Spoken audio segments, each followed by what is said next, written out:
बात है, मैं जिस घर में अभी 10 दिन से रुका हुआ हूँ वहाँ वो एंटीना वाला समय समय आता है सीधा मांगने। हे मेरी माताओं बहनों, आज आप कसम खा के जाइए, अगर आपको अच्छा लगे, आपको अगर अपनी पीढ़ियों से प्यार है तो इनको चाहे मंदिर के नाम पर, किसी भी नाम पर, पुजारी के रूप में, भिखारी के रूप में, हमको इनको दान नहीं देना है। दान दोनों हाथ खड़ा करके बोलिए, देंगे नहीं देंगे। दूसरे नंबर की चीज है मान सम्मान। जब ये हमारे इतने महापुरुषों का, महान चक्रवर्ती सम्राट बाबा साहब ज्योतिबा फुले पेरियार साहब, संत कबीर, संत तुकाराम, संत गाडगे, ऐसे महान लोगों का, माँ फतिमा शेख जैसे महान लोगों का सम्मान नहीं करते हैं, तो बताइए क्या हमको इनको मान सम्मान करना चाहिए? करना चाहिए? हमको किसका मान सम्मान करना चाहिए?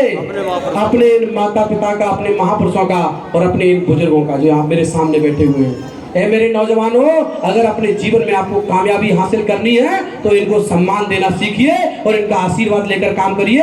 दुनिया की कोई ताकत आपकी कामयाबी को नहीं रोक सकती। तो बताइए, जब वो हमारे इन पुरुषों को, वो हमारी इन माताओं बहनों को, इन बुजुर्गों को क्या वो लोग सम्मान देते हैं? जब वो हमारे इनको सम्मान नहीं देते, हमारे अंदर इनका खून है, हम भी उनको सम्मान नहीं देंगे। हम गालियां देने की बात नहीं करते कि उनको गालियां दो या उल्टा सीधा बोलो, नहीं। वो हमारे लोगों का सम्मान नहीं करते, हम उनका सम्मान नहीं करेंगे। वो अपनों का करते हैं, हम अपनों का करेंगे। लड़ाई तो इसी की है ना। वो संविधान का विरोध करते हैं, हम संविधान को समर्थन करते हैं। हम आरक्षण का समर्थन करते हैं, वो आरक्षण का विरोध करते हैं। अपने लिए 10% ले लिया, कोई दिक्कत नहीं, लेकिन हमारे में दिक्कत है, तो भैया हम उनको सम्मान नहीं देंगे। और तीसरे नंबर की चीज है जो आपकी तकदीर और तस्वीर दोनों बदल सकती है, वो क्या है? मतदान। अगर प्राण के बराबर की कोई चीज है, जैसे मान के चलिए ये दादाजी के प्राण और मेरे प्राण और ये बच्चा के प्राण, बताओ बराबर है कि? कोई भी ऐसी चीज जो शरीर को संचालित करती है, सबकी बराबर है कि नहीं? और वैसे ही होता है वोट, चाहे राजा का हो चाहे भिखारी का। ये जो आज आपके सामने रजवाड़े के लोग आपकी थाली में खाना खा रहे हैं और आपकी बहन बेटियों के पांव छू रहे हैं, वो किसकी देन है? वो वोट की देन है। तो वोट में और कोई पासंग नहीं होता है। तो आज आपको ये संकल्प लेकर जाना है।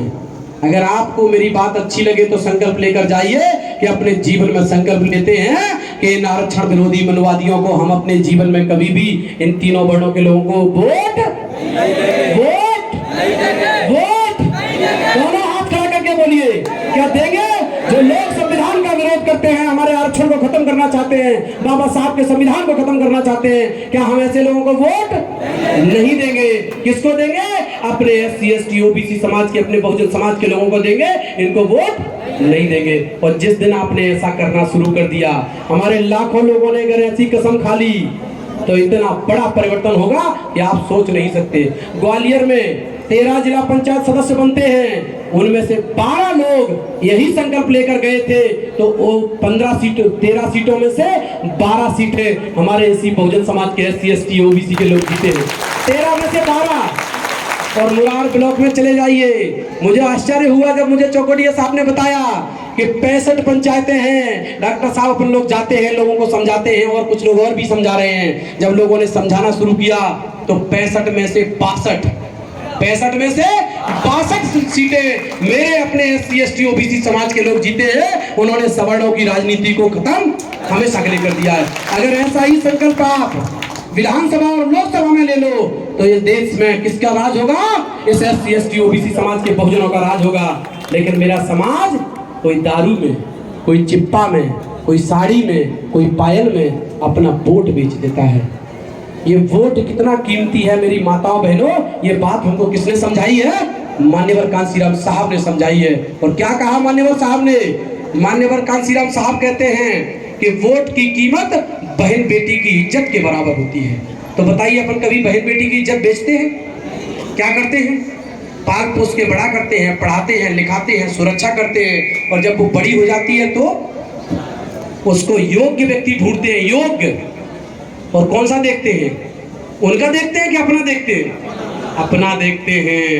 फिर अपने उस योग्य व्यक्ति को क्या करते हैं? सौंप देते हैं। वैसे ही क्या करना है, जब वोट की और बहन बेटी की दोनों की कीमत बराबर है, तो जब बहन बेटी नहीं बेची जाती तो क्या वोट बेचा जाना चाहिए? बेचा जाना चाहिए क्या? आपके जीवन में अगर कोई आपका वोट खरीदने आए तो उसको चप्पल से मारना, बोलना जैसे बहन बेटी की इज्जत होती है वैसे ही मेरे वोट की इज्जत है, अपने जीवन में कभी अपना वोट नहीं बेचेंगे। और जिस दिन आपने वोट बेचना बंद कर दिया उस दिन मैं लिख कर दे सकता हूं आपकी बहन बेटियों की आबरू की रक्षा होगी, ये इस देश के मालिक बनेंगे और आप इस देश के शासक होंगे। जिस दिन आपने अपने वोट की कीमत समझ ली